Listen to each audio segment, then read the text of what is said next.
that I'm saying anybody listening is a criminal or anything, but it's not going to be that long before the police are going to have access to these records. That if something is going on that shouldn't be going on, and I know everybody says, oh, well, we shouldn't have to worry about that. Well, I get it. But at the same time, I'm not saying you should be able to do criminal activity in your home, but what we do in our home is sacred. They've admitted that they've heard people having sex. They've admitted it. How would you feel if you realized that there's a team of people working for a huge company just listening in when you're getting it on with your spouse?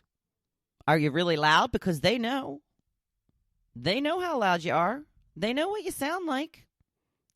Is that a comforting thought? It's not to me. I'll tell you that.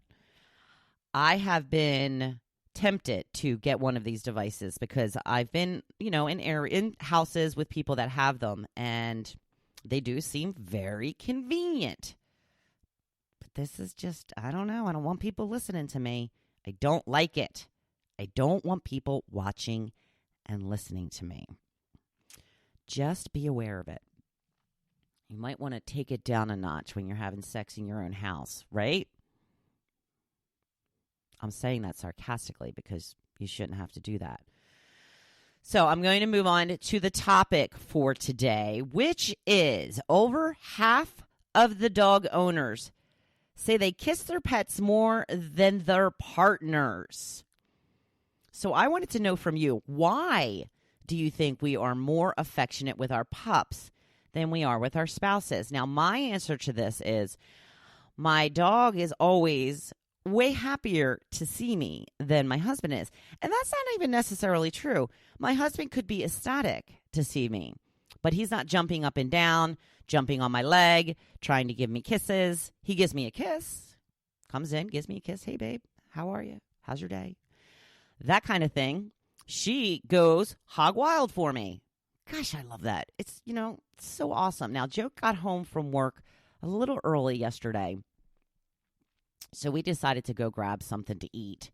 I wanted a little sushi, and we went down to the usual place that we would go. Now, when we were getting ready to leave the house, the dog, for some reason, was walking around acting as if she was coming with us, and I don't know how sometimes she gets that, in her head, but she was convinced she was coming. So then it's even a little more heartbreaking because she's so upset when we do leave and close the door with her still in the house.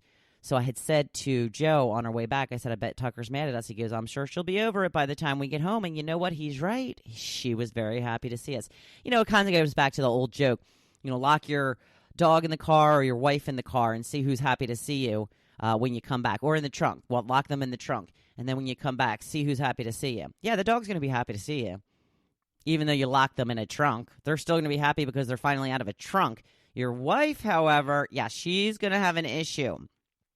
So, they're just so excited to see you all the time. On every time I come home, I scoop Tucker up. I give her little kisses on her head. I give her little kisses on her little snooze, on her little snout. And then she gives me little hugs. She literally puts her little head underneath my chin and just, leans her head back on me. Gives me little hugs. I've never had a dog that gave hugs before. She's the awesomest. So, I wanted to hear from you. Why do you think this is? Jim says because pups don't stab you in the back.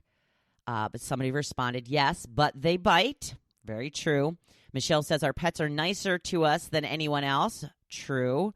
Karen says they don't talk back in English anyway. Kathy says they unconditionally love you. Yeah, Tucker gets in her moods once in a while, though. I got to admit, she's pretty stubborn at times. But, yeah, she always does love me. Sometimes I don't know. Sometimes she's just in a mood and she's taken to just laying in the back bedroom now. And I'm out here all morning and I'm like, do I smell? What? I don't know. She's getting older. I don't know. She's getting quirky. Lisa says, I'm not married, but I guess it has to do with the unconditional love they share with us. Marcy says, because they always love us no matter what and never judge. So, yeah, this is one of the things, just a couple of the things that makes our dogs so near and dear to our hearts. Check out my Facebook page today. I'm going to do a little preview of the show like I did yesterday, and Tucker may or may not make an appearance. I'm just saying, she just got her hair cut not that long ago, looking super cute. Not that she's not always super cute, because she is, and she knows it.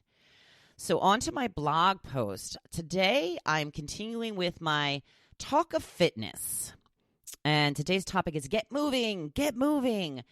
I posted a really funny picture of a frog laying on a lily pad that says, I started a new exercise routine. Every day I do diddly squats. It's pretty funny. So we're actually trying to get away from that. We want to do more than diddly squat. It is time to move that body of yours. This is what it is made for. Your body is intended to be moved. And if you want to continue to move it well into your old age, you have to move it now or lose it. Move it or lose it, people. Now, I started talking about this week because of pulling my shoulder out last week. I know I've mentioned that. I was lifting some heavy bags. The fact that I work out should have helped me avoid a situation like that, but it didn't. Now, I do credit working out and conditioning my body with how fast I was able to bounce back, though. I kind of overused it on Thursday. I woke up feeling okay on Friday. I think I actually pulled the muscle while I was showering that morning because, like I said, I had overused it so much. I think that was just like the muscle that broke the shoulders back. Get it? Get it? So I think that was just like the straw that broke the camel's back or Wendy's shoulder. And from that point on, for the rest of the day, I was in a lot of pain. It was very hard to move it. And I had gone back and done the same type of heavy lifting that day as well.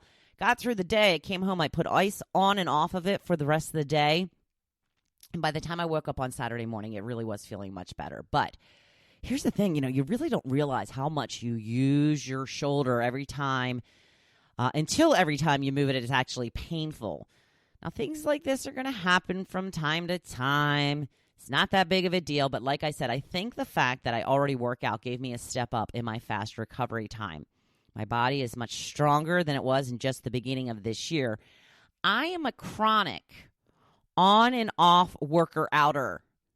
Yes, I said worker outer. I first started working with a trainer when I was about 30, and I've done strength training on a few years, off a few years for the past 20 years. I haven't worked out much in the last couple of years, but I joined a gym in January, and I've been going ever since. My friend Angela hooked me up with a good workout.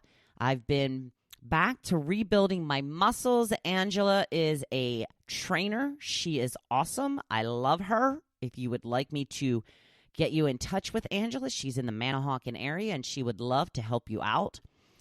But making myself stronger, and I'm able to do more and more all the time at this point. So, ladies, don't be afraid of lifting weights. We are not going to bulk up like men do. We don't have the same hormones. In fact, I've been working out for many years, and I am far from bulked up. In fact, I invite a little bulk, but nope, nowhere to be found. No bulk on this body except for the thunder thighs, and that's not the kind of bulk I'm looking for. So conditioning your muscles and making them bigger and stronger is so important. It is how you can avoid injuries or bounce back quickly from them, like I've been mentioning. It's how you are going to have the energy and stamina to keep moving and playing when all of your other friends will be sitting in their rocking chairs. If you can hire a trainer, then you definitely should. I know trainers are expensive. They are 100% worth the money. There is no better investment than in your body or in your mind. But let's just concentrate on your body for right now. They can show you how to do things properly and how to get the most out of your workouts. You know, you don't have to go to a trainer forever. You can go in there with the mindset that you're going to learn from them. The thing with workouts is you're not supposed to do the same workout all the time. You're supposed to get a workout and switch them up every 2 to 3 weeks because your body gets used to that particular workout and it doesn't really work at the optimal level anymore. So you're supposed to change it up. So go in, work with a trainer, write down your, workouts, and then figure out other exercises. Ask them about other exercises to work in and work out and all of that kind of stuff. And, maybe after a month or two or a couple of months, you can start doing it on your own. So if weight training is something you can't even consider at this point, just do something. Get moving. You have to get in some activity as often as you can. Go for a walk. The dog would love it. Go for a bike ride. Play some pickleball. Go golfing. Stroll the beach. Get out there and do something. Dance. Sitting around is not good for you. It doesn't do your body any good. So please consider doing something. You will be so happy one day when you can still run around doing all the things you want when everyone else is stuck behind watching. You don't want that, do you? That's going to suck. So I'm going to get into some techniques and more in the coming days of how to, motivate yourself, keep yourself going, all of that kind of stuff. So let's do it. Let's get physical. Let's get physical. All right. I'm sorry. I got to throw in a little singing here and there. You know that. People, it is hump day. We are halfway through the week. It's almost the weekend. And I want you to make it your best day yet. Thank you for listening to The Hopefulist, hosted by Wendy McClure. For more inspiration, please visit hopefulist.com. Thanks, and we'll see you tomorrow on The Hopefulist.